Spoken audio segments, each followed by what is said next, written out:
কোন সূরা পড়েছিলাম? সূরা বানি ইসরাঈল। ঠিক না? ঠিক। ইসরাঈল এটা কে? কোন নবী? কে বলতে পারবেন? কোন নবীর নাম ইসরাঈল? না জেনে কথা বললে গুনাহ হবে। আল্লাহ সূরা বানি ইসরাঈলের 33 নম্বর আয়াতে বলেছেন, ওয়ালা তাকফু লাইসা লাকা বিহিল ইলম, যেই ব্যাপারে তোমার কোনো জ্ঞান নাই তোমরা তার পেছনে ছুটবা না।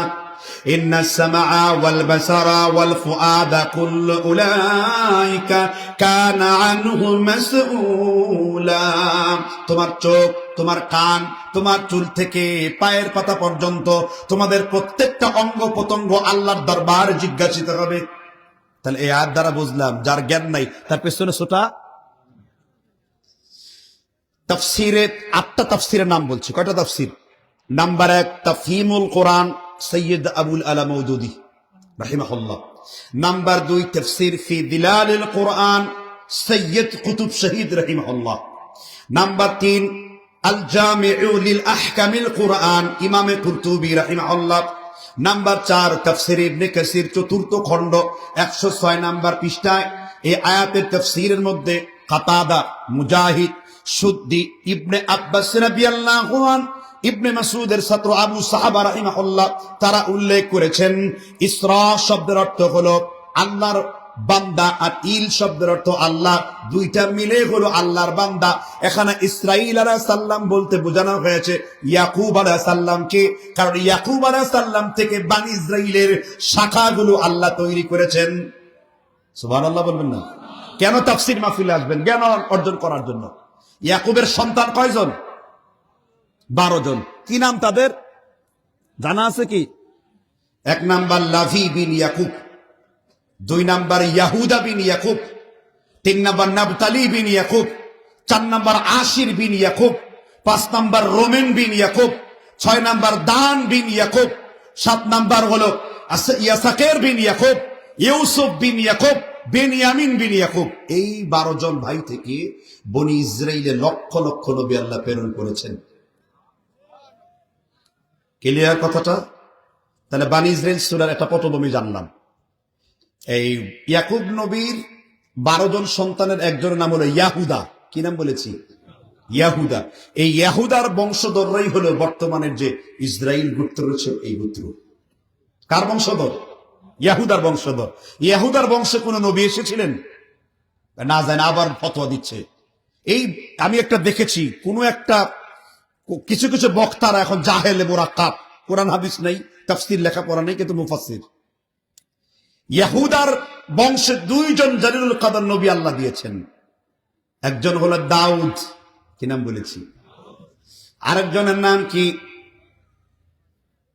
কোরআনের সূরার নাম হলে এসেছে 45 নম্বর আয়াত, সুলাইমান ইবনে দাউদ।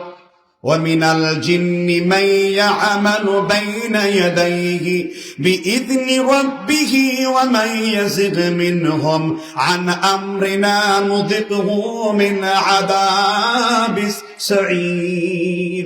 দুনিয়ার সব জিনকে সুলাইমানের আনুগত্য করে দেওয়া হয়েছিল। নবী সুলাইমানকে আল্লাহ এত মর্যাদা দিয়েছেন।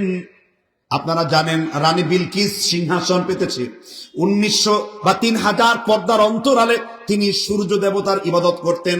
এবার সুলাইমানের পাখি, গোয়েন্দা বিভাগের প্রধান হুদহুদ পাখি, সুলাইমান ডানে তাকালেন, শিমালে তাকালেন, মাগরিবে তাকালেন, জুনুবে তাকালেন, দেখলেন কোন জায়গায় হুদহুদ পাখি নাই। হুদহুদ পাখি তুমি কোথায় গিয়েছো? হুদহুদ পাখি খবর নিয়ে এসেছে, ও নবী সুলাইমান, রানী বিলকিস সূর্যের ইবাদত করে। নবী সুলাইমান রেগে গেলেন, বললেন তুমি বিলকিসকে যে বলো, সুলাইমান তুমি কি আনুগত্য করবে আল্লাহ এবং তার রাসূলের, নাকি তোমার সিংহাসনটাকে এখান থেকে উঠিয়ে নিয়ে আসবো? এবার সুলাইমান বললেন, কে আছে এমন রানী বিলকিসের সিংহাসনটা উঠায় নিয়ে আসতে পারবে? কোরআনের সূরা নাম বলে আল্লাহ আলোচনা করেছেন জিনদের সর্দারকে আরবিতে বলা ইফরিত। কি বলা হয়? কি বলা হয়? ইফরিত। ইফরিত হলো শক্তিশালী যুবক জিন, একটা সৈন্যবাহিনীর প্রধান। কথাকে বুঝতে পারছেন কিনা? ইবলিস শয়তান 2টা বাহিনী দিয়ে তার ইবলিসের রাজত্ব করে। একটা হলো ওয়াহাফিযনা মিন কুল্লি শাইতানিন মারিদ, আছে না নাই? কোরআনে আছে না নাই? একটা হলো মারিদ বাহিনী, আর একটা হলো কি? মারিদ বাহিনীর প্রধান হলো ইফরিত বাহিনী।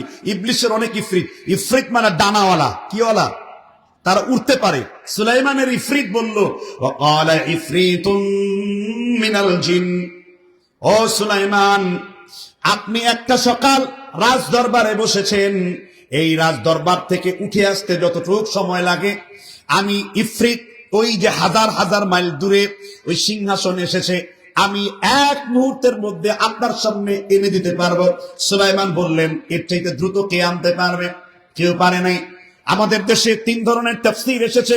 বানি ইসরাইল ইহুদিদের বর্ণনায় তাফসীর এসেছে, তার নাম হলো আসিফ ইবনে বালখিদ। তিনি নাকি চোখ বন্ধ করে আর খুললে সুলাইমান আলাইহিস সালামের সামনে সিংহাসন এনে দিয়েছেন। এটা ডাইরেক্ট মিথ্যা কথা। এটা ডাইরেক্ট কি হক হলো, নবী সুলাইমান আলাইহিস সালামই জিনকে চ্যালেঞ্জ করেছেন, তুমি তো এক সকাল এক বিকালের মধ্যে নিয়ে আসবে, আর আমি নবী সুলাইমান বলছি, তুমি একটা চোখ খুলবে আর বন্ধ করবে, এর চাইতে দ্রুত গতিতে আমি বিলকিসের সিংহাসন নবী সুলাইমান এনে উপস্থিত করব। ও হক তাফসীর হলো, সঠিক তাফসীর হলো, ওই বিলকিসের সিংহাসন যিনি নিয়ে এসেছিলেন তিনি নবী সুলাইমান আলাইহিস সালাম।